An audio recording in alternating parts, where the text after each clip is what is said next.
Welcome to सीधी शिक्षा। मैं डिनिशा sir. चलिए आज हम लोग देखते हैं क्लास 12th का 5th चैप्टर में हम लोग जो चुंबकीय तत्व पदार्थों के बारे में देख रहे थे, तो उसी का देखते हैं। आज हम लोग निरक्षीय स्थिति में देखते हैं। चलिए इसके लिए हम लोग गणना करते हैं वास्तव में निरक्षीय स्थिति क्या होती है। कल हम लोग देखे थे, कल प्रीवियस वीडियो में हम लोग देखे थे अक्षीय स्थिति के लिए देखे थे। आज देखेंगे हम लोग निरक्षीय स्थिति के लिए। क्लियर? तो चलिए आज हम लोग देखते हैं निरक्षीय स्थिति में वास्तव में निरक्षीय स्थिति के लिए क्या होता है, इस चीज़ को हम लोग देखते हैं।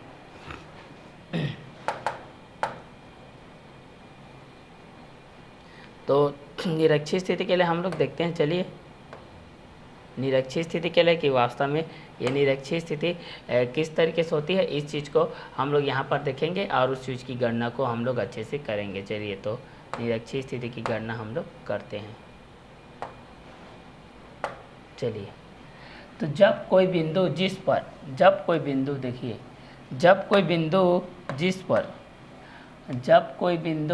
पर चुंबकीय क्षेत्र की तीव्रता ज्ञात करनी होती है, जब कोई बिंदु जिस पर चुंबकीय क्षेत्र की तीव्रता ज्ञात करनी होती है। क्लियर? आई रिपीट, जब कोई बिंदु जिस पर चुंबकीय क्षेत्र की तीव्रता ज्ञात करनी होती है चुंबकीय अक्ष के लंब आर्धक पर स्थित होता है।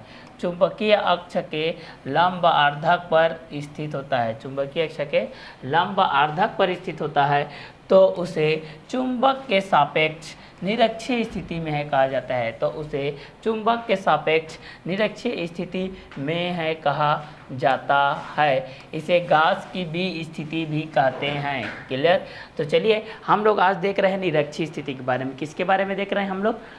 निरक्षीय स्थिति के बारे में।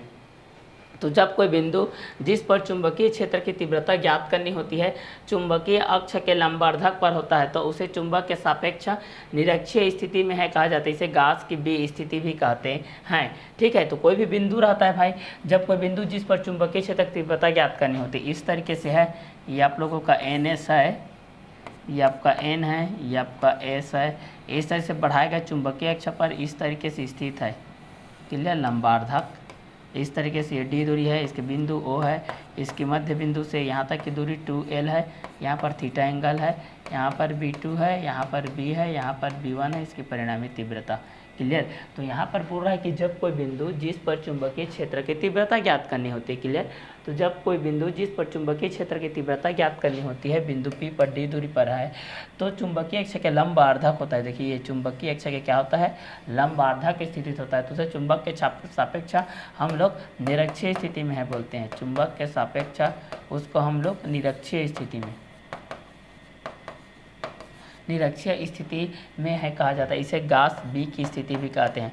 जैसे उसको गॉस 10A की स्थिति कहते थे तो इसको गॉस बी की स्थिति कहते हैं। गॉस बी की स्थिति कहते हैं। इस चीज़ को हम लोग क्या बोलते हैं?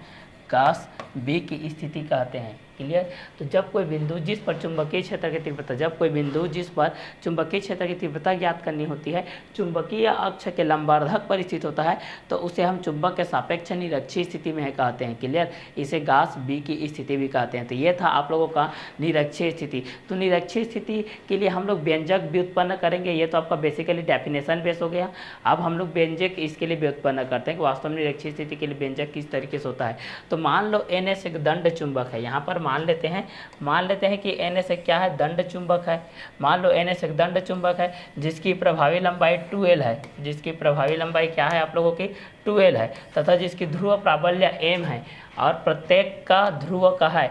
इसके मध्य बिंदु O से निरक्षीय स्थिति में D दूरी पर एक बिंदु P है जिस पर हमको चुंबकीय क्षेत्र की तीव्रता ज्ञात करनी है। ठीक है?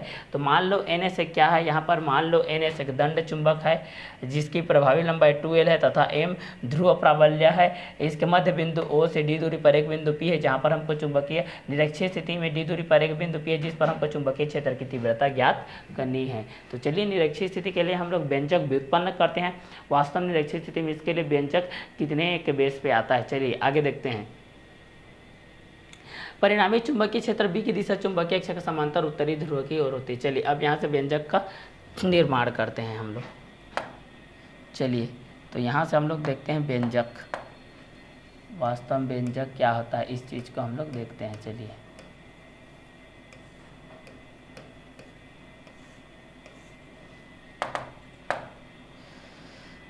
हम लोग देखते हैं क्या होता है। चलिए, तो यहाँ पर दिया गया है आप लोगों का, मान लेते हैं कि मान लो NS एक दंड चुंबक है, माना कि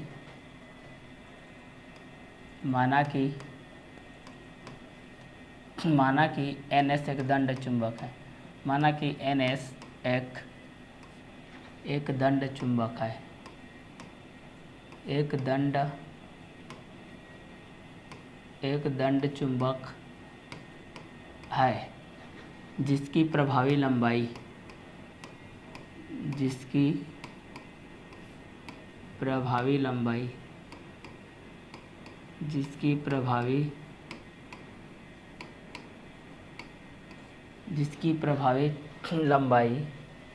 लंबाई 2L है तथा ध्रुव प्राबल्य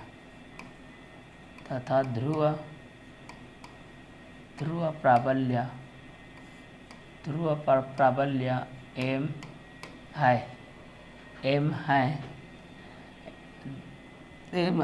है। दंड चुंबक NS के मध्य बिंदु, दंड चुंबक NS के मध्य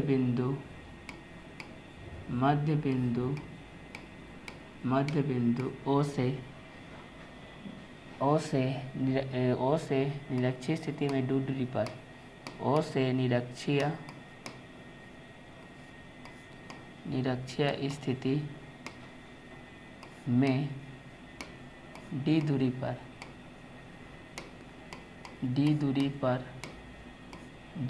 पर एक बिंदु P है, एक बिंदु P है जिस पर चुंबकीय क्षेत्र की तीव्रता ज्ञात करनी है, जिस पर चुंबकीय क्षेत्र की तीव्रता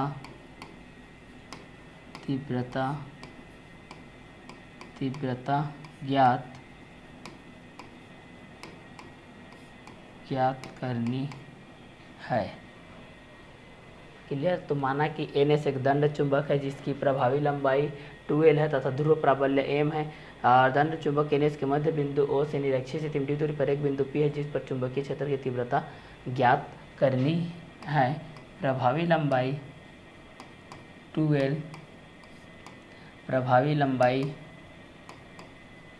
2L, तथा ध्रुव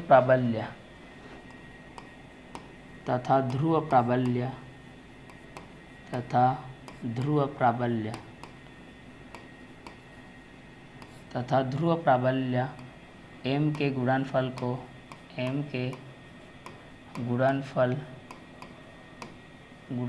को चुंबकीय आघूर्ण m से प्रदर्शित करते हैं। चुंबकीय आघूर्ण m से प्रदर्शित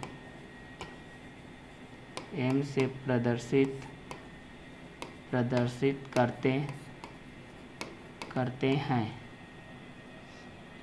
निरक्षीय स्थिति के दो बिंदु, निरक्षीय स्थिति में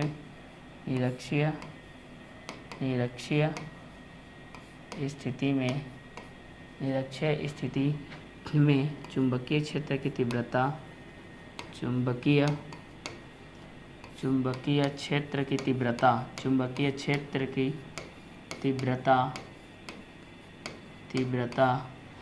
दो स्थिति B1 व B2 के सापेक्ष होती है। B2 के सापेक्ष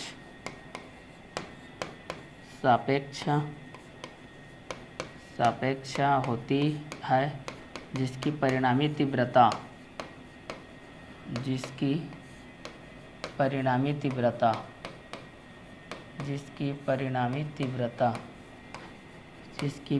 तीव्रता बी होती है, तब हम निरक्षीय स्थिति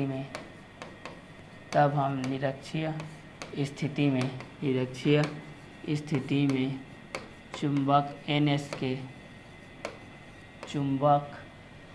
के मध्य बिंदु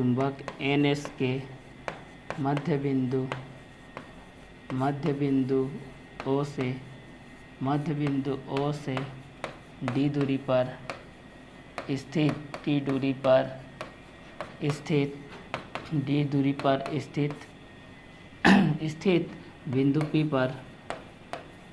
बिंदु P पर चुंबकीय क्षेत्र की तीव्रता ज्ञात करते हैं। चुंबकीय क्षेत्र की तीव्रता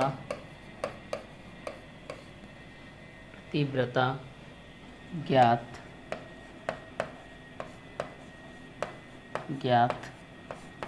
करते हैं, तब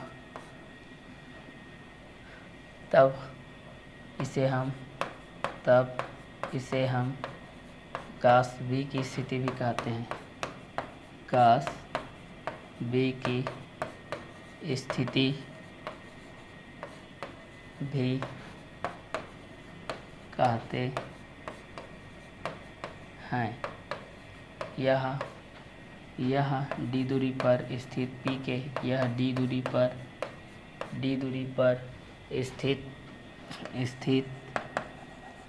स्थित P के लंबार्धक होती है।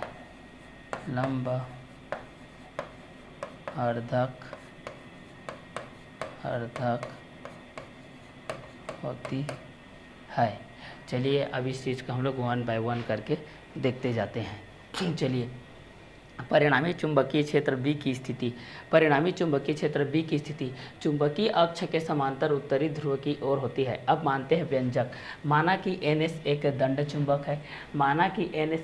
चुंबक है जिसकी प्रभावी लंबाई 2L है तथा ध्रुव प्राबल्य M है। दंड चुंबक NS के मध्य बिंदु O से निरक्षीय स्थिति में D दूरी पर एक बिंदु P है जिस पर चुंबकीय क्षेत्र की तीव्रता ज्ञात करनी है। प्रभावी लंबाई 2L है तथा ध्रुव प्राबल्य M के गुणनफल को चुंबकीय आघूर्ण M से प्रदर्शित करते हैं। निरक्षीय स्थिति में चुंबकीय क्षेत्र की तीव्रता दो स्थिति B1 व B2 के सापेक्ष होती है जिसकी परिणामी तीव्रता B होती है। तब हम निरक्षीय स्थिति में चुंबक NS के मध्य बिंदु O से D दूरी पर स्थित बिंदु P पर चुंबकीय क्षेत्र की तीव्रता ज्ञात करते हैं, तब इसे हम गॉस बी की स्थिति कहते हैं। यह D दूरी पर स्थित P के लंबार्धक होती है। तो चलिए इसके लिए व्यंजक देखते हैं।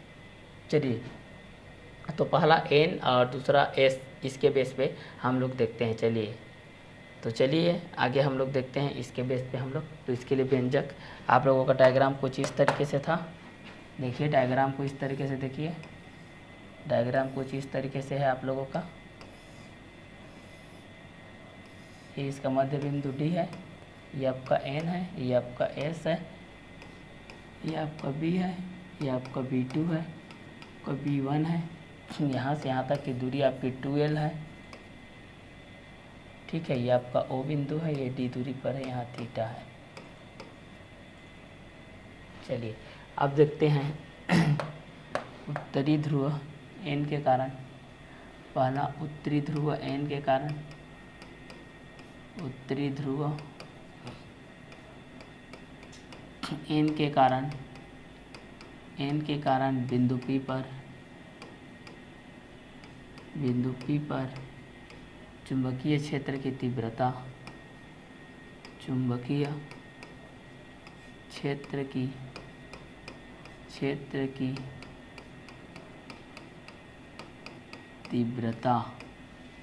उत्तरी ध्रुव N के कारण बिंदु P पर चुंबकीय क्षेत्र की तीव्रता देखते हैं। तो यहाँ पर हो जाएगा B1 इक्वल टू हो जाएगा μ0/4π इंटू स्मॉल m बाय कितना हो जाएगा NP², NP की दिशा में, NP की दिशा में। और दूसरा देखते हैं दक्षिणी ध्रुव S के कारण। दक्षिणी ध्रुव एस के कारण। दूसरा हम लोग देखते हैं दक्षिणी ध्रुव एस के कारण। दक्षिणी ध्रुव एस के कारण बिंदु P पर चुंबकीय क्षेत्र की तीव्रता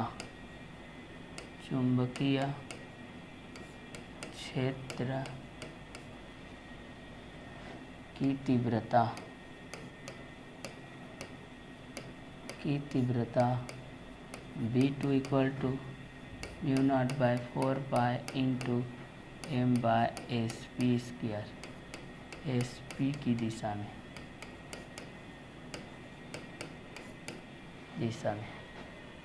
क्लियर। चूँकि हम जानते हैं कि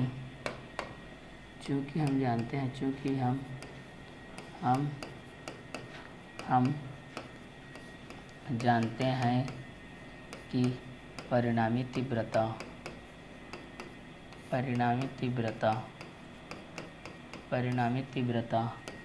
B equal to 2B1 cos 2 theta by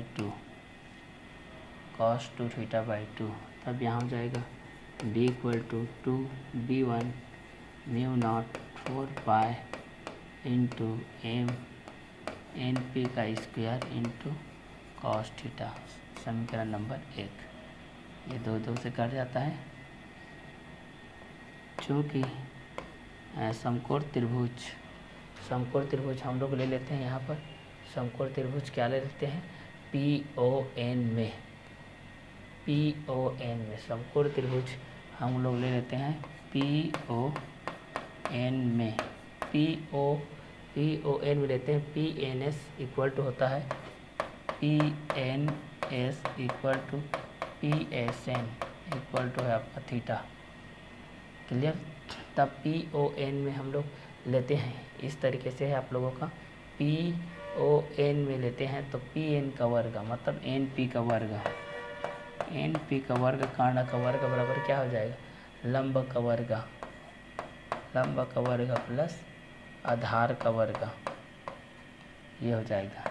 तो NP का स्क्वायर हो जाएगा OP का स्क्वायर बराबर हो जाएगा D का स्क्वायर प्लस ON का स्क्वायर बराबर L का स्क्वायर, ये हो जाएगा। NP स्क्वायर की जगह में ये हो जाएगा और केवल NP निकालेंगे तब क्या हो जाएगा, अंडर रूट में हो जाएगा D square plus L square. चलिए अब यहाँ पर देखते हैं कॉस थीटा इक्वल टू क्या होता है आप लोगों का, आधार बटे कर्ण। कॉस थीटा बराबर होता है आधार बटे कर्ण। तो आधार है आप लोगों का ON, और कर्ण है आप लोगों का NP। तो आधार ON का वैल्यू कितना हो जाएगा, L। तो L बाय हो जाएगा अंडर रूट में आप लोगों का NP का वैल्यू हो जाएगा D square plus L square. चलिए आगे देखते हैं हम लोग इस चीज़ को।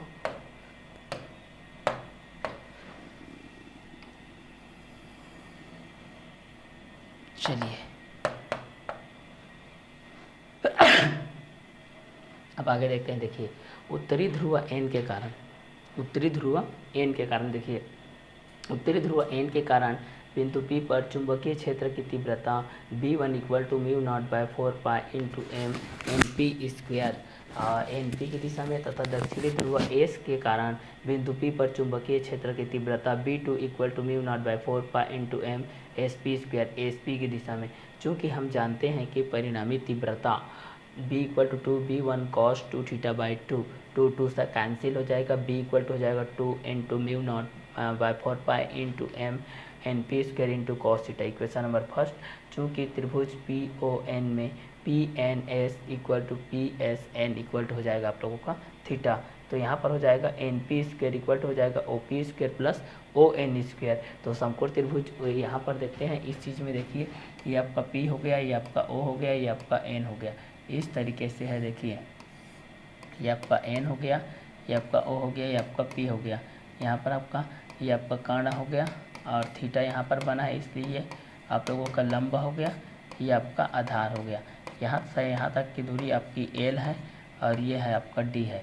तो यहाँ पर देखिए इसी चीज़ को हम लोग देख रहे हैं कि त्रिभुज PON में PNS और PSN दोनों इक्वल टू क्या है आप लोगों का थीटा कोण है।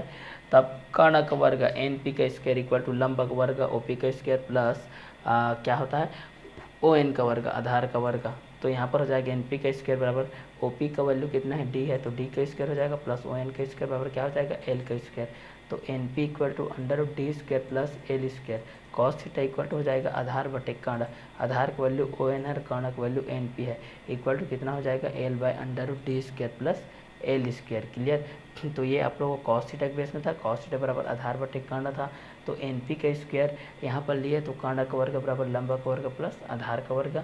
तो NP का स्क्वायर बराबर हो जाएगा D का स्क्वायर प्लस L का स्क्वायर। तो NP इक्वल हो जाएगा under root D square plus L square. Cos theta equal हो जाएगा आधार बटे कर्ण इक्वल हो जाएगा ON बटे NP इक्वल हो जाएगा L बाय अंडर रूट में हो जाएगा D square plus L square. तो इस चीज़ को हम लोग बोलते हैं त्रिभुज PON में क्या बोलते हैं समकोण त्रिभुज के नियमानुसार। चलिए अब इस वैल्यू को समीकरण 1 में मान को रख देते हैं। चलिए समीकरण 1 में इसके मान को रख देते हैं हम लोग। तो समीकरण 1 में मान रखते हैं तो हमारे पास क्या आता है इस चीज़ को अभी देखते हैं। देखिए समीकरण 1 में मान रखने पर समीकरण 1 में ना यहाँ से लिखते हैं समीकरण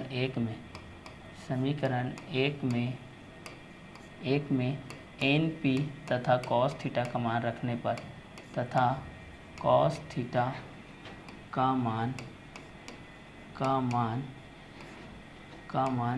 रखने पर तो समीकरण 1 में NP तथा कॉस थीटा का मान रखने पर क्या हो जाएगा B इक्वल टू हो जाएगा आपका 2 mu not by 4 pi into हो जाएगा M NP का स्क्वायर है मतलब D square plus L square, ठीक है, इंटू कॉस थीटा। तो कॉस थीटा का वैल्यू कितना है L है, L बाय कितना हो जाएगा भाई अंडर रूट में हो जाएगा D square plus L square. चलिए तो यहाँ पर हो जाएगा B का वैल्यू, देखिए B का वैल्यू हो जाएगा यहाँ पर आपका mu naught by 4 pi, mu naught bye 2 पाई है यहाँ पर। तो म्यू नॉट बाय कितना हो जाएगा 4 पाई के बेस में हो जाएगा। तो म्यू नॉट बाय 4 पाई हो जाएगा यहाँ पर 4 पाई इंटू 2mL बाय में कितना यहाँ पर D square by L square और यहाँ पर है अंडर रूट में D square plus L square. चलिए ठीक है, अब आगे देखते हैं B इक्वल टू हो जाएगा म्यू नॉट बाय 4 पाई, चूँकि हम जानते हैं यहाँ से, ठीक है, चूँकि हम जानते हैं ध्रुव प्राबल्य बराबर, चूँकि हम जानते हैं ध्रुव प्राबल्य M ध्रुव प्राबल्य गुणित प्रभावी लंबाई M गुणित 2L इक्वल टू होता है चुंबकीय आघूर्ण M। तो यहाँ पर हो जाएगा इस चीज़ को लिखते हैं तो ये हो जाएगा M इंटू हो जाएगा 2L बाय में कितना हो जाएगा D square plus L square और यहाँ पर हो जाएगा D square plus L square under root में हो जाएगा। तो यहाँ पर हो जाएगा B का वैल्यू कितना हो जाएगा mu not by 4 pi into capital M by हो जाएगा D square plus L square into under root में D square plus L square हो जाएगा। अब यहाँ पर हम लोग इस वैल्यू को लिखेंगे तो कितना हो जाएगा B equal to mu not by 4 pi into M by ये हो जाएगा D square plus L square और ये हो जाएगा D square plus L square के पावर 1/2, इसका पावर 1 है, ये दोनों जुड़ जाएंगे तो कितना हो जाएगा। यहाँ से आगे देखिए B इक्वल टू हो जाएगा, यहाँ से देखिए mu not by 4 pi into M by कितना हो जाएगा D square plus L square to the power 3/2, ये आपका अभिष्ट व्यंजक है। ठीक है, अगर यहाँ से अगर आप लोग किसकी उपेक्षा कर देते हो, यहाँ से अगर आप उपेक्षा कर देते हो किसकी कि L की उपेक्षा कर देते हो, L की उपेक्षा करने पर L की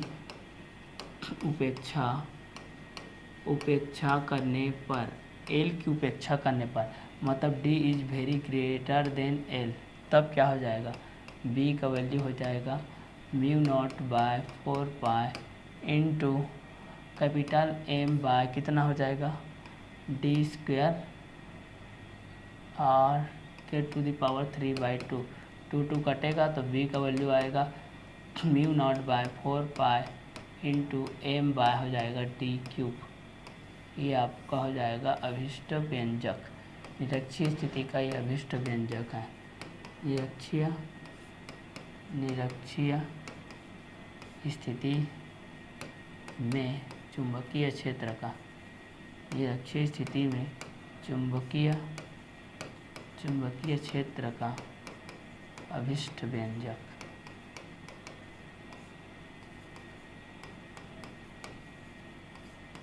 अभिष्ट व्यंजक है। तो इस तरीके से आप लोगों को आएगा। तो 1 बाय 1 करके इस चीज़ को आप लोग कवर अप करते जाएंगे। पहला क्या था, देखिए पहला उत्तरी ध्रुव एन के कारण मैं आप लोगों को बताया। देखिए इस तरीके से जो भी हैंड राइटिंग है उसको भी आपको मेंटेन करते रहना है, ठीक है। साफ स्वच्छ सुलेख सुव्यवस्थित सुसज्जित सुंदर सुस्पष्ट लिखते हुए जाना है। और आप लोगों को जो भी नॉर्मली बताया जा रहा है उसको भी नोट डाउन करते हुए जाना है। अगर वीडियो समझ में नहीं आता तो बार बार पीछे करके बैक करके भी देख सकते हैं, लेकिन सभी को नोट डाउन करते हुए चलना है। जितना ज़्यादा आप लोग नोट डाउन करते जाओगे आप लोगों के लिए पूरा बेनिफिट होते जाएगा। इसलिए जब भी हो फिजिक्स की बात हो, केमिस्ट्री की बात हो, मैथमेटिक्स की बात हो, किसी को भी नोट डाउन करते हुए चलिए, क्योंकि आप लोगों को डेरिवेशन जो है, व्यंजक है, जो गणितीय अवधारणा है वो ओरली याद नहीं होता है, ठीक है। इसलिए इस चीज़ को आप लोग 1 बाय 1 करके उस चीज़ को आप लोग गणितीय व्यंजक के रूप में उसको ढलते जाइएगा, ठीक है, उसको नोट डाउन करते जाइएगा। तो चलिए, उत्तरी ध्रुव एन के कारण बिंदु पी पर चुंबकीय क्षेत्र की तीव्रता के लिए B1 के लिए हम लोग देखें mu not by 4 pi into M by N P square, N P की दिशा में। दक्षिणी ध्रुव एस के कारण बिंदु पी पर चुंबकीय क्षेत्र की तीव्रता B2 equal to mu not by 4 pi into M by S P square, S P की दिशा में देख लिए। चूँकि हम जानते हैं कि परिणामी तीव्रता B equal to 2B1 cos 2 theta by 2 होता है, जबकि B इक्वल टू होता है 2 mu not by 4 pi into M N P का स्क्वायर इंटू कॉस थीटा होता है, जिसको इक्वेशन नंबर फर्स्ट मान लिए। और हम लोग चूँकि जानते हैं कि त्रिभुज PON में, समकोण त्रिभुज PON में PNS बराबर PSN equal to theta degree है। तो हम लोग जानते हैं कर्णक वर्ग बराबर होता है लंबक वर्ग प्लस आधारक वर्ग। लंब है आपका NP स्क्वायर, कर्णक वर्ग है NP स्क्वायर, लंबक वर्ग है OP स्क्वायर, आधारक वर्ग है ON स्क्वायर। तो कर्णक वर्ग NP स्क्वायर इक्वल टू हो जाएगा D square plus L square, NP equal to under root D square plus L square. Cos theta बराबर सूत्र होता है आपका आधार बटे कर्ण, तो ON के बटे NP equal to L by under root में कितना हो जाएगा D square plus L square.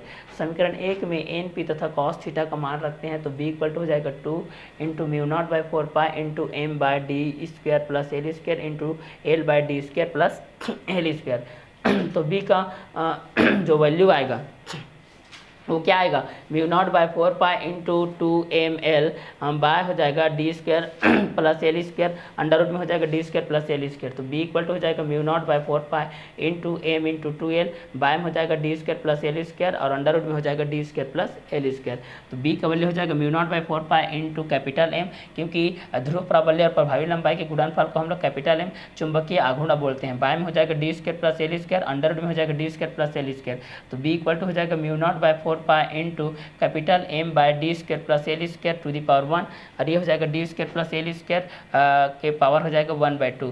तो यहाँ पर कितना हो जाएगा, चूँकि ध्रुव प्राबल्य प्रभावी लंबाई को हम लोग capital M equal to M into 2l बोलते हैं। तो बी इक्वल टू हो जाएगा mu not by 4 pi into capital M by D square plus L square to the power 2 whole to the power 3/2। लेकिन अगर हम लोग एल की उपेक्षा करते हैं, मतलब D is very greater than L, तब यहाँ पर बी इक्वल टू क्या होता है, mu not by 4 pi into capital M by D square का होल स्क्वायर 3/2। तब यहाँ पर 2 से कर जाएगा, तो mu not by 4 pi into M का आ जाएगा डी का क्यूब। इसको निरक्षीय चुंबकीय क्षेत्र का अभिष्ट व्यंजक बोलते हैं। तो चलिए इस चीज़ को हम लोग 1 बाय 1 करके सॉल्व किए। तो ये आप लोगों का मोस्ट इंपॉर्टेंट क्वेश्चन है, अक्षीय स्थिति में पूछता है या तो निरक्षीय स्थिति में पूछता है। चलिए ये आप लोगों का निरक्षीय स्थिति से रिलेटेड था ये। चलिए आगे अब हम लोग देखते हैं इस चीज़ को। आगे हमारा अक्षीय स्थिति में निरक्षीय स्थिति में अंतर। चलिए इन दोनों के बीच के जो भी अंतर है, इस अंतर को हम लोग यहाँ पर देखते हैं। अंतर क्या होता है इस चीज़ को चलिए हम लोग यहाँ पर देखते जाते हैं। तो पहला अक्षीय स्थिति है, अक्षीय स्थिति एवं निरक्षीय स्थिति में अंतर, इस चीज़ को लेते हैं। ये आप लोगों का अक्षीय स्थिति है ना, ये आपका अक्षीय स्थिति है, ये आपका क्या है, अक्षीय स्थिति है, ये आपका अक्षीय है, ये आपका निरक्षीय है। तो दोनों के बीच में अंतर देखते हैं, दोनों का क्या क्या अंतर होता है, इस चीज़ को हम लोग देखते जाते हैं। तो पहला अक्षीय स्थिति की बात करेंगे तो इस स्थिति में विचाराधीन बिंदु बढ़ाए गए चुंबकीय अक्ष पर स्थित होता है। इस स्थिति में देखिए, इस स्थिति में विचाराधीन बिंदु बढ़ाए गए चुंबकीय अक्ष पर स्थित होता है। किस पर स्थित होता है? चुंबकीय अक्ष पर स्थित होता है।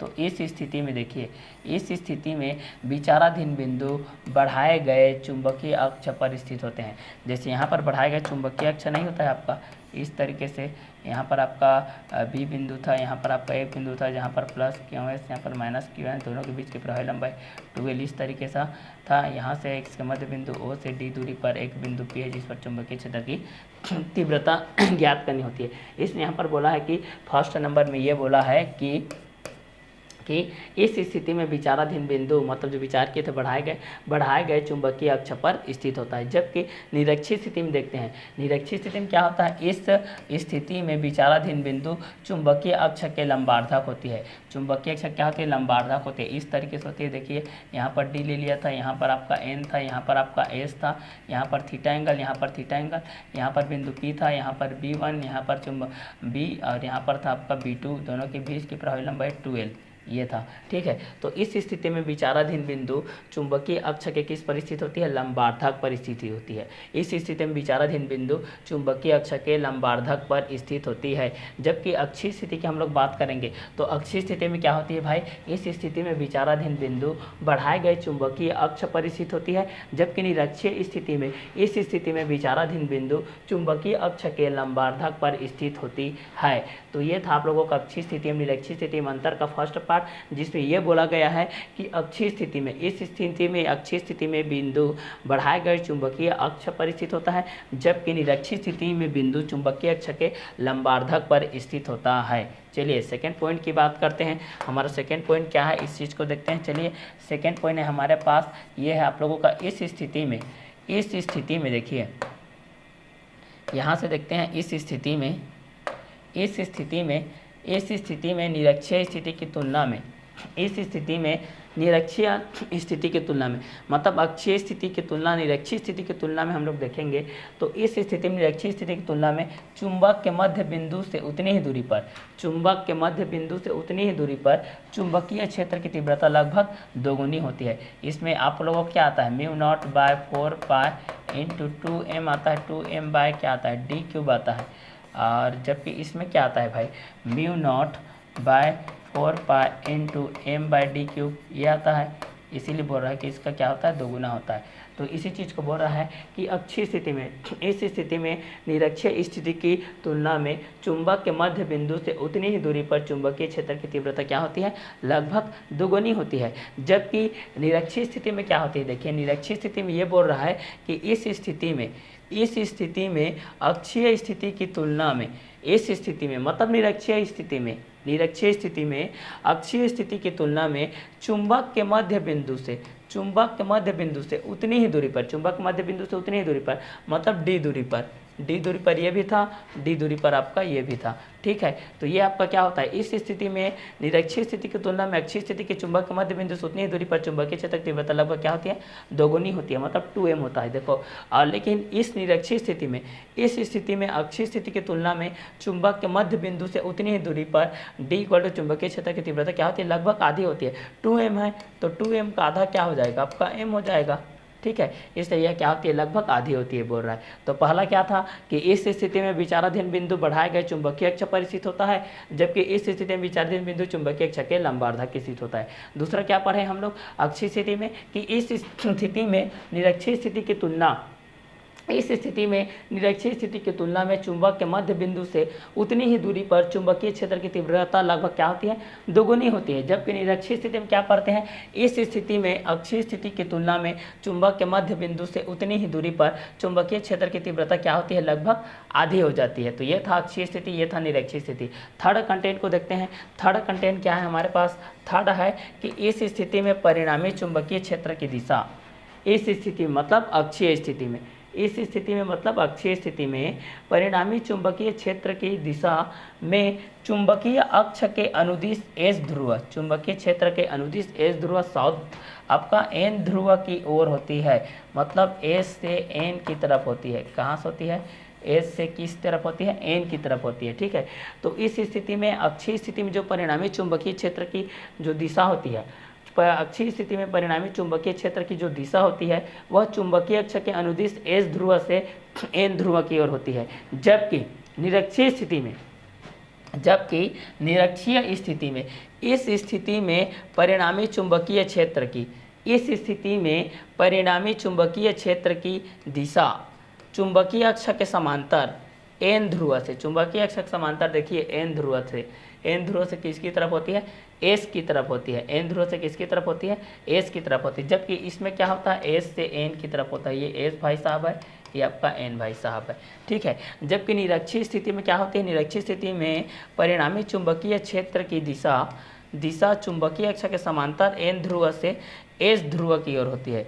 एन ध्रुव से एस ध्रुव की ओर होती है। तो पहला अक्षीय स्थिति में आप लोग देख लिए कि इस स्थिति में विचाराधीन बिंदु बढ़ाए गए चुंबकीय अक्ष पर स्थित होता है, जबकि निरक्षीय स्थिति में इस स्थिति में विचाराधीन बिंदु चुंबकीय अक्ष के लंबार्धक पर स्थित होता है। जबकि अक्षीय स्थिति में इस स्थिति में निरक्षीय स्थिति की तुलना में चुंबक के मध्य बिंदु से उतनी ही दूरी पर चुंबकीय क्षेत्र की तीव्रता क्या होती है? लगभग दोगुनी होती है। μ0/4π×2m/d³ होता है। जबकि निरक्षीय स्थिति में इस स्थिति में अक्षीय स्थिति की तुलना में चुंबक के मध्य बिंदु से उतनी ही दूरी पर चुंबकीय क्षेत्र की तीव्रता क्या होती है? लगभग आधी होती है। तो अक्षीय स्थिति में इस स्थिति में परिणामी चुंबकीय क्षेत्र की जो दिशा होती है में चुंबकीय अक्ष के अनुदिश एस ध्रुव से एन ध्रुव की ओर होती है। जबकि निरक्षीय स्थिति में देखिए, निरक्षीय स्थिति में इस स्थिति में परिणामी चुंबकीय क्षेत्र की दिशा चुंबकीय अक्ष के समांतर एन ध्रुव से एस ध्रुव की होती है। ये अक्षीय स्थिति के रूप में अंतर की हो गए, समानता के बेस पे हो गया। और आगे देखते हैं हम लोग ये अक्षीय स्थिति निरक्षीय स्थिति में अंतर के बेस में हो गए। चलिए देखें, ये आप लोगों का 2 नंबर और 3 नंबर का क्वेश्चन से रिलेटेड है, अक्षीय स्थिति निरक्षीय स्थिति। बस इसको जानिए, व्यंजक व्युत्पन्न करने के लिए इसमें से ज़्यादा आता है कि अक्षीय स्थिति में चुंबकीय क्षेत्र की तीव्रता ज्ञात कीजिए या निरक्षीय स्थिति में चुंबकीय क्षेत्र की तीव्रता ज्ञात कीजिए। चलिए नेक्स्ट देखते हैं। नेक्स्ट है हमारे पास दंड चुंबक और धारावाही परिनालिका की तुलना करते हैं। यहाँ पर हम लोग तुलना करते हैं दंड चुंबक और धारावाही परिनालिका की तुलना करते हैं। वास्तव में जो दंड चुंबक होता है वह धारावाही परिनालिका से किस तरीके से किस प्रकार से भिन्न होता है, इस चीज़ को हम लोग देखते हैं। तो चलिए, ये है आप लोगों का दंड चुंबक और धारावाही परिनालिका। चलिए, तो दंड चुंबक और धारावाही परिनालिका में देखते हैं। दंड चुंबक और धारावाही परिनालिका की तुलना करते हैं। पहला समानता के बेस पे करते हैं। पहला किसके बेस पे करते हैं? समानता के बेस पे करते हैं। ठीक है, तो ये आपका दंड चुंबक हो गया और ये हो गया आपका धारावाही परिनालिका। ये हो गया आपका धारावाही परिनालिका। चलिए, तो अब इस चीज़ को हम लोग 1 बाय 1 करके सॉल्व करते हैं, पढ़ते जाते हैं समानता के बेस पे। तो आपका जो दंड चुंबक होता है वह धारावाही परिनालिका से किस प्रकार से समानता रखता है और किस प्रकार से असमानता रखता है, इस चीज़ को देखेंगे हम लोग कि आपका जो धारावाही परिनालिका है वो दंड चुंबक एन से किस प्रकार है और जो दंड चुंबक है वह धारावाही परिनालिका से किस प्रकार है। क्योंकि धारावाही परिनालिका के कारण भी चुंबकीय क्षेत्र की तीव्रता भी देखने वाले हैं। इससे पहले दंड चुंबक के कारण हम लोग चुंबकीय क्षेत्र की तीव्रता ध्रुव प्रावल्य जिसमें प्रभावी लंबाई उपस्थित था, जिसमें चुंबकीय आघूर्ण उपस्थित था। ठीक है, इसके लिए हम लोग देख चुके हैं। तो चलिए, अभी देख रहे हैं हम लोग दंड चुंबक और धारावाही परिनालिका के बीच की समानता को। ठीक है, तो दोनों के बीच की हम लोग तुलना करते हैं। तो पहला समानता के पहला के बेस पे आप लोगों को फर्स्ट पॉइंट क्या दिया गया है? यह चुंबकीय पदार्थों को अपनी ओर आकर्षित करता है।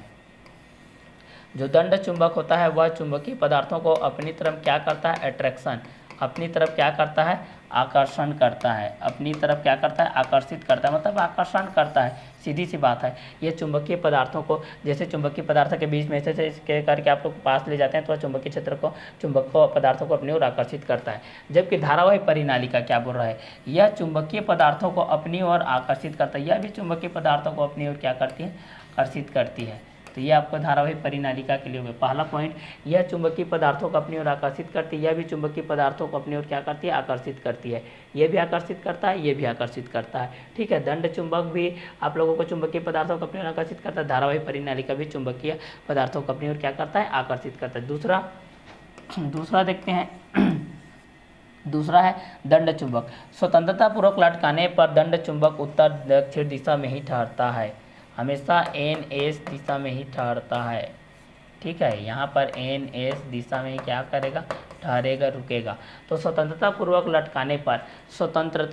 लटकाने पर यह उत्तर दक्षिण दिशा में ही ठहरता है। दंड चुंबक जो होता है आपका स्वतंत्रता पूर्वक लटकाने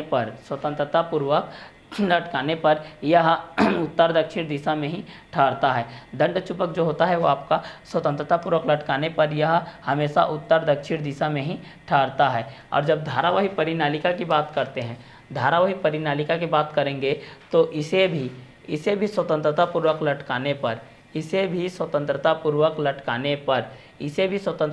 लटकाने पर यह उत्तर दक्षिण दिशा में ही ठहरती है, उत्तर दक्षिण दिशा में ही ठहरती है। तो जब दंड चुंबक की बात करते हैं तो दंड चुंबक में हम लोग समानता के बेस में देखते हैं। तो समानता के बेस में क्या हो जाता है, यह चुंबकीय पदार्थों को अपनी ओर क्या करता है, आकर्षित करता है। दंड चुंबक में समानता के बेस में देखेंगे तो यह चुंबकीय पदार्थों को अपनी ओर क्या करता है, आकर्षित करता है। जबकि धारावाही परिनालिका क्या होती है, यह भी चुंबकीय पदार्थों को अपनी ओर क्या करता है, आकर्षित करता है। फर्स्ट दोनों की समानता हो गया, मतलब दोनों चुंबकीय पदार्थों को अपनी ओर क्या कर रहा है, आकर्षित कर रहा है। दूसरा में क्या बोल रहा है कि स्वतंत्रता पूर्वक लटकाने पर दंड चुंबक हमेशा उत्तर दक्षिण दिशा में ठहरता है, मतलब एनएस दिशा में ही हमेशा आपका ठहरता है, मतलब नॉर्थ से साउथ की तरफ। जबकि स्वतंत्रता पूर्वक लटकाने पर धारावाही परिनालिका उत्तर दक्षिण दिशा में, ये भी आपकी उत्तर दक्षिण दिशा एनएस में ही ठहरता है। ठीक है, क्योंकि समानता देख रहे हैं, मतलब दोनों में वही रहेगा।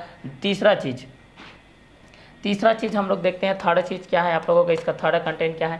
थर्ड में क्या है, दंड चुंबक में दो ध्रुव होते हैं, उत्तरी ध्रुव और दक्षिणी ध्रुव।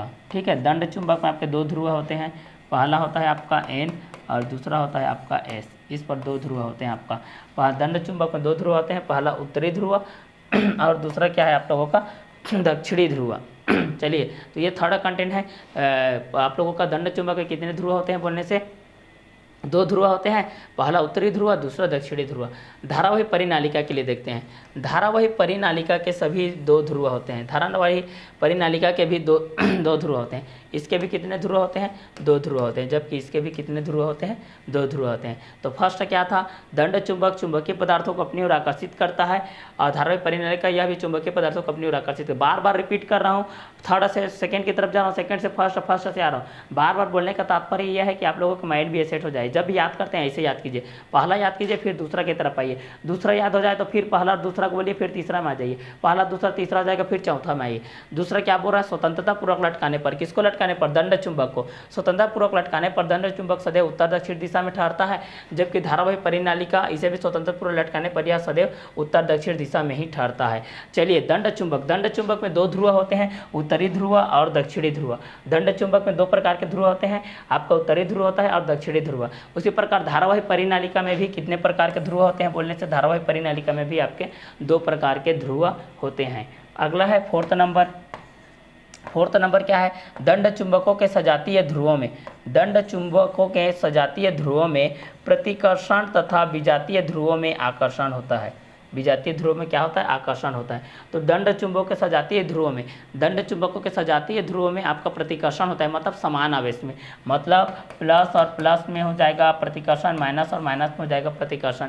लेकिन विजातीय ध्रुव मतलब विपरीत ध्रुव, विजातीय ध्रुव माइनस का प्लस के साथ और प्लस का माइनस के साथ, विजातीय ध्रुव में क्या होता है, आकर्षण होता है। तो हमेशा सजातीय ध्रुव में क्या होता है, प्रतिकर्षण होता है, क्योंकि समान आवेश होता है। धन आवेश एक दूसरे को प्रतिकर्षित करते हैं, ऋण आवेश एक दूसरे को प्रतिकर्षित करते हैं, लेकिन धन आवेश ऋण आवेश एक दूसरे को आकर्षित करते हैं। उसी प्रकार ऋण आवेश और धन आवेश भी एक दूसरे को आकर्षित करते हैं। इसी चीज़ को बोला गया है कि दंड चुंबकों के सजातीय ध्रुवों में क्या होता है, प्रतिकर्षण होता है, तथा विजातीय ध्रुवों में क्या होता है, आकर्षण होता है। मतलब धन आवेश एक दूसरे को प्रतिकर्षित करेंगे, ऋण आवेश एक दूसरे को प्रतिकर्षित करेंगे, लेकिन धन आवेश ऋण आवेश एक दूसरे को आकर्षित करेंगे और ऋण आवेश और धन आवेश एक दूसरे को आकर्षित करेंगे।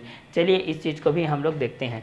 और धारावाही परिनालिका के में सजातीय ध्रुव में प्रतिकर्षण होता है तथा विजातीय ध्रुव में आकर्षण होता है, क्योंकि समानता है भाई, तो वही चीज़ होगा। समानता को हम लोग देख रहे हैं, तो इसमें भी धारावाही परिनालिका में भी सजातीय ध्रुव में क्या हो जाएगा, आपका सजातीय ध्रुव में क्या हो जाएगा, आप लोगों का प्रतिकर्षण होगा, और विजातीय ध्रुव में क्या हो जाएगा, आप लोगों का आकर्षण हो जाएगा। तो इसी चीज़ को यहाँ पर बोला है कि धारावाही परिनालिका के भी सजातीय ध्रुवों में धारावाही परिनालिका के भी सजातीय ध्रुवों में आपका क्या होता है, प्रतिकर्षण होता है, तथा विजातीय ध्रुवों में क्या होता है, आप लोगों का आकर्षण होता है। तो धारावाही परिनालिका के भी सजातीय ध्रुव में प्रतिकर्षण तथा विजातीय ध्रुव में क्या होता है, आप लोगों का आकर्षण होता है। तो ये दंड चुंबक और धारावाही परिनालिका से रिलेटेड आप लोगों का समानता था, जिसमें चुंबकीय पदार्थ को दंड चुंबक अपनी ओर आकर्षित करता है, ये भी आकर्षित करता है।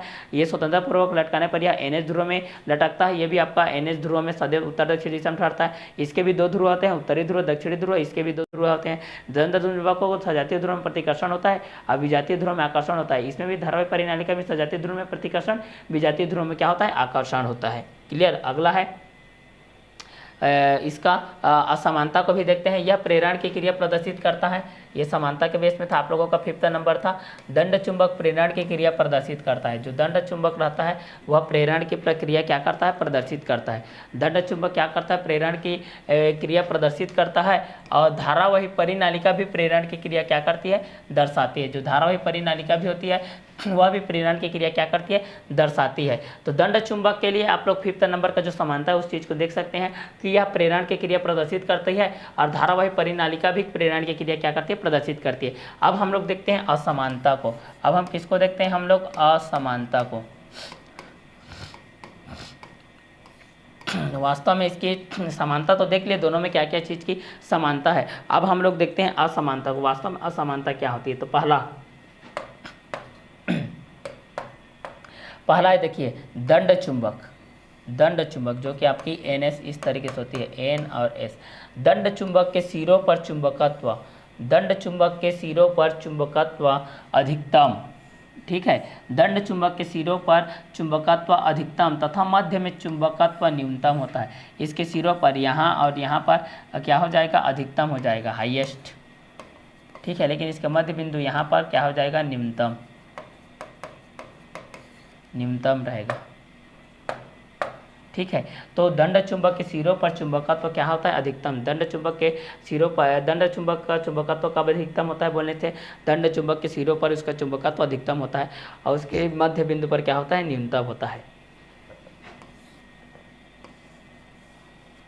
चलिए, ये था समानता। अब धारावाही परिनालिका के लिए देखते हैं। धारावाही परिनालिका के लिए क्या बोलता है, ये आपका परिनालिका है ना। परिनालिका के अंदर प्रत्येक बिंदु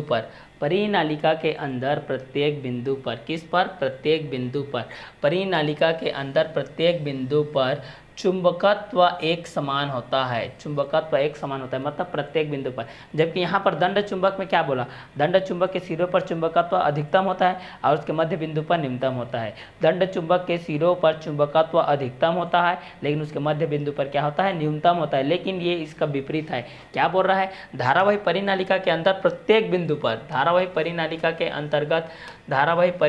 अंतर्गत इस तरीके से है परिनालिका, इसके अंतर्गत इसके प्रत्येक बिंदु पर चुंबकत्व एक समान रहता है। चुंबकत्व क्या रहता है भाई, आपका एक समान होता है। केवल सिरों के पास थोड़ा सा कम होता है, मतलब यहाँ सिरों के पास, ये उल्टा होता है। देखिए दंड चुंबक में क्या हुआ, दंड चुंबक के सिरों पर चुंबकत्व अधिकतम होता है, जबकि परिनालिका में, धारावाही परिनालिका के सिरों में आपका जो चुंबकत्व होता है वह न्यूनतम होता है, ठीक है, कम होता है। इसके मध्य बिंदु पर आपका अधिकतम होता है, इसके प्रत्येक बिंदु पर क्या होता है, एक समान होता है, प्रत्येक बिंदु पर एक समान होता है। लेकिन ये बोल सकते हैं कि इसके सिरों पर क्या होता है, थोड़ा सा कम होता है। चलिए थर्ड चीज़ को देखते हैं। दंड चुंबक के लिए थर्ड चीज़ क्या है, दंड चुंबक, इसके सिरों की ध्रुवता नियत रहती है, ठीक है। तो दंड चुंबक की जो होती है, दंड चुंबक के सिरों की ध्रुवता, दंड चुंबक के सिरों की ध्रुवता, दंड चुंबक के सिरों की, दंड चुंबक के सिरों की ध्रुवता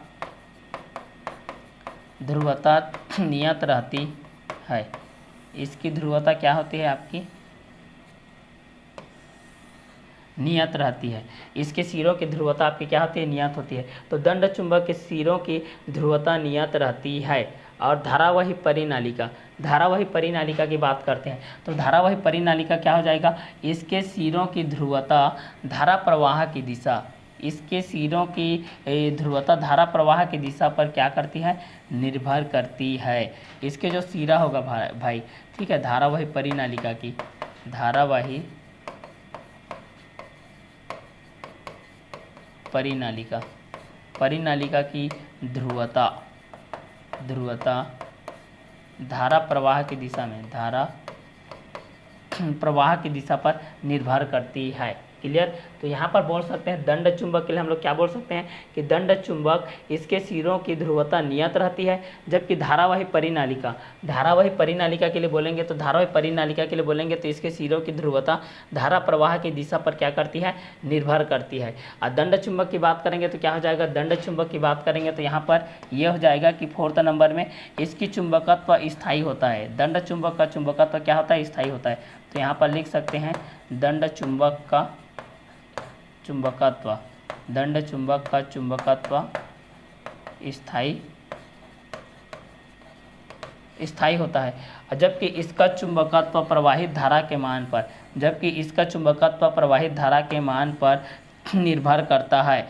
धारा का मान बढ़ाने पर धारा का मान बढ़ाने पर चुंबकत्व का मान भी बढ़ जाता है, धारा का मान बढ़ाने पर चुंबकत्व का मान भी बढ़ जाता है। क्लियर। तो चलिए इसका चुंबकत्व प्रवाहित धारा के मान पर ना, इसका चुंबकत्व प्रवाहित धारा के मान पर, इसका चुंबकत्व प्रवाहित धारा के मान पर निर्भर करता है और धारा का मान बढ़ने पर, धारा का मान बढ़ाने पर चुंबकत्व का मान भी क्या होता है, बढ़ जाता है। तो ये था दंड चुंबक में हम लोग देख लिए समानता को देख लिए, और दंड चुंबक में हम लोग क्या देख लिए, असमानता को देख लिए। चलिए आगे देखते हैं समरूप चुंबकीय क्षेत्र में दंड चुंबक पर बल आघूर्ण। मोस्ट इंपॉर्टेंट क्वेश्चन है ये आप लोगों का, ये आप लोगों का बहुत ही इंपॉर्टेंट क्वेश्चन है, इस चीज़ को देखिए।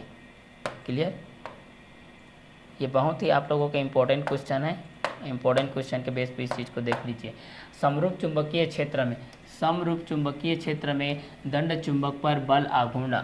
मान लेते हैं कि NS एक दंड चुंबक है, मान लेते हैं कि NS क्या है आप लोगों का, एक दंड चुंबक है जिसकी प्रभावी लंबाई 2L है, जिसकी प्रभावी लंबाई क्या है, 2L है, तथा प्रत्येक ध्रुव का ध्रुव प्राबल्य m है। यहाँ चुंबकीय क्षेत्र की तीव्रता क्या है, B है, के समरूप चुंबकीय क्षेत्र के साथ थीटा कोण बनाते रखा गया है, थीटा कोण बनाते हुए क्या रखा गया है, इसके प्रत्येक ध्रुव पर mb बल कार्य करेगा, mb बल क्या करेगा, कार्य करेगा। तो चलिए देखते हैं, यहाँ डायग्राम के बेस में देखिए इस तरीके से है, डायग्राम के बेस में यहाँ पर ये चुंबक हो गया आपका, ये हो गया आपका S और ये हो गया आपका N, ये आपका इस तरीके से हो गया, ये आपका MB लग गया, यहाँ पर भी आपका MB लग गया। यहाँ पर चुंबकीय क्षेत्र की तीव्रता क्या है भाई, आपका B है। यहाँ पर इस पॉइंट का नाम P है, इस पॉइंट का नाम O है, और यहाँ से इसकी प्रभावी लंबाई 2L है। यहाँ पर थीटा कोण बन रहा है। चलिए तो माना कि NS एक दंड चुंबक है, यहाँ पर मान लेते हैं भाई, माना कि NS क्या है, आपका दंड चुंबक है, माना कि NS एक दंड चुंबक है, माना कि NS क्या है, दंड चुंबक है, जिसकी प्रभावी लंबाई, जिसकी प्रभावी लंबाई, जिसकी प्रभावी लंबाई 2L है, 2L है, तथा ध्रुव प्राबल्य, तथा ध्रुव प्राबल्य, ध्रुव प्राबल्य m है, m है, प्रभावी लंबाई तथा ध्रुव प्राबल्य, प्रभावी लंबाई, प्रभावी लंबाई, लंबाई तथा ध्रुव प्राबल्य, ध्रुव प्राबल्य के गुणनफल को, के गुणनफल को, के गुणनफल को चुंबकीय आघूर्ण कहते हैं, चुंबकीय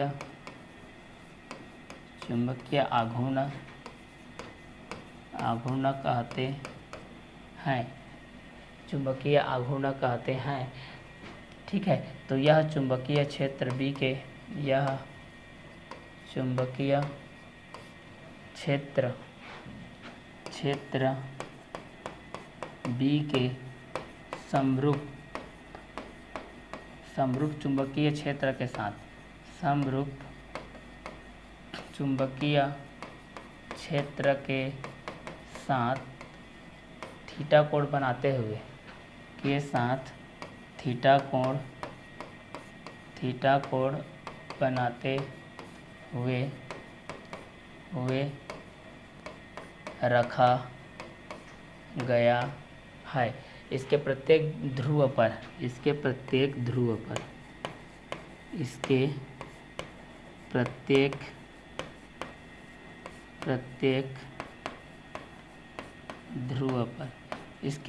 ध्रुव पर mb बल कार्य करेगा, mb बल कार्य करेगा। तब इस पर लगने वाला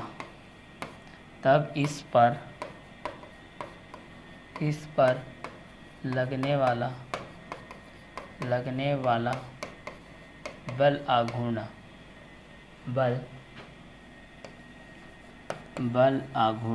तब इस पर लगने वाला बल आघूर्ण टाउ इक्वल टू कितना हो जाएगा, बल गुणित दोनों बलों के बीच की लंबवत दूरी, दोनों बलों की बीच की लंबवत दूरी। तो यहाँ पर टाउ इक्वल टू कितना हो जाएगा, बल हो जाएगा आपका mb हो जाएगा इंटू हो जाएगा np, टाउ इक्वल टू हो जाएगा mb इंटू हो जाएगा np।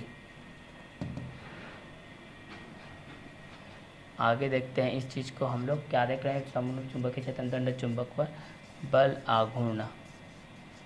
तो बल आघूर्ण के बीच में हम इस चीज़ को देखते हैं। तो यहाँ पर कितना हो जाएगा, बल आघूर्ण हो जाएगा तो त्रिभुज NSP में देखते हैं, NSP में समकोण त्रिभुज NSP में देखेंगे तो कितना हो जाएगा, साइन थीटा इक्वल टू लंब हो जाएगा NP हो जाएगा, NP बाय कितना हो जाएगा आपका NS हो जाएगा।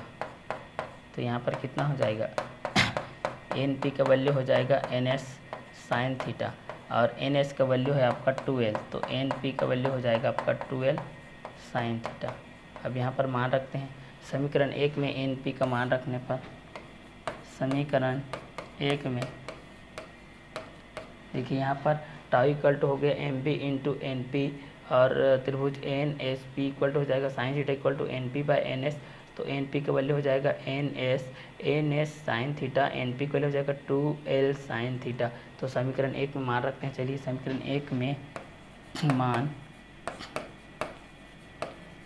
मान रखने पर तो यहाँ पर कितना हो जाएगा, टाउ इक्वल टू हो जाएगा MB into 2L sign theta हो जाएगा। ठीक है, हम जानते हैं टाउ इक्वल टू हो जाएगा ये M इंटू 2L और ये हो जाएगा B साइन थीटा। ठीक है, और M into 2L equal to होता है चुंबकीय आघूर्ण होता है आपका M। चुंबकीय आघूर्ण क्या होता है आप लोगों का M होता है। तो चलिए यहाँ पर हम लोग देख रहे हैं कि माना कि NS एक दंड चुंबक है, माना कि NS एक दंड चुंबक जिसकी प्रवाही लंबाई क्या है आप लोगों का 2L है। तो समीकरण 1 में मान रखने पर तो टाउ इक्वल टू कितना हो जाएगा, इसका वैल्यू M हो जाएगा, तो ये हो जाएगा MB साइन थीटा। तो ये आपका बल आघूर्ण के लिए अभिष्ट क्या है, व्यंजक है। इसको मान लेते हैं समीकरण नंबर 2। तो हम लोग देख रहे थे समरूप चुंबकीय क्षेत्र में दंड चुंबक पर बल आघूर्ण, माना कि NS एक क्या है, दंड चुंबक है जिसकी प्रभावी लंबाई 2L है तथा प्रत्येक ध्रुव का ध्रुव प्राबल्य M है। यह अभी तीव्रता के समरूप चुंबकीय क्षेत्र के साथ थीटा कोण बनाते हुए रखा गया है। इसके प्रत्येक ध्रुव पर MB बल कार्य करेगा। माना कि NS एक दंड चुंबक है जिसकी प्रभावी लंबाई 2L है तथा ध्रुव प्राबल्य M है। प्रभावी लंबाई तथा ध्रुव प्राबल्य के गुणनफल को चुंबकीय आघूर्ण कहते हैं। यह चुंबकीय क्षेत्र B के समरूप चुंबकीय क्षेत्र के साथ थीटा कोण बनाते हुए रखा गया है। इसके प्रत्येक ध्रुव पर MB बल कार्य करेगा। तब इस पर लगने वाला जो बल आघूर्ण है टाउ इक्वल टू क्या है, यहाँ पर देखिए बल गुणित दोनों बलों के बीच की लंबवत दूरी। तो टाउ इक्वल टू हो जाएगा MB इंटू NP। तो त्रिभुज समकोण त्रिभुज NSP में साइन थीटा बराबर होता है आपका लंब बटे कर्ण होता है। तो NP इक्वल टू हो जाएगा NS साइन थीटा, NS का वैल्यू 2L साइन थीटा। तो NP की जगह में 2L साइन थीटा समीकरण 1 में मान रख देते हैं भाई। तो कितना हो जाएगा, टाउ इक्वल टू हो जाएगा M B into two L sine theta. तो टाउ इक्वल टू हो जाएगा M into two L B sine theta. M into two L का वैल्यू कितना होता है आपका, कैपिटल एम होता है, तो ये चुंबकीय गुण capital M B sine theta हो जाएगा। अब यहाँ से हम लोग वैल्यू रखेंगे साइन थीटा के लिए। अगर थीटा इक्वल टू पहला स्थिति अगर थीटा इक्वल टू हम लोग 0 डिग्री रहते हैं तो टाउ का वैल्यू कितना हो जाएगा, एम बी साइन 0 डिग्री, मतलब ये कितना हो जाएगा पूरा 0। दूसरा स्थिति अगर थीटा इक्वल टू 90 डिग्री रहते हैं तो टाउ इक्वल टू कितना हो जाएगा, एम बी साइन 90 डिग्री, तो कितना हो जाएगा tau equal to M B हो जाएगा 1। तो ये आपका कितना हो जाएगा, अधिकतम हो जाएगा। ये आपका न्यूनतम है, ये आपका अधिकतम है। तो ये था आप लोगों का समरूप चुंबकीय क्षेत्र में दंड चुंबक और बल गुणा। जब NS एक दंड चुंबक है जिसकी प्रवाही लंबाई 2L है, प्रत्येक ध्रुव का ध्रुव प्राबल्य m है और इसकी तीव्रता भी है, कि समरूप चुंबकीय क्षेत्र के थीटा कोण बनाते हुए रखा कि इसके प्रत्येक ध्रुव पर m भी आपका बल कार्य करेगा।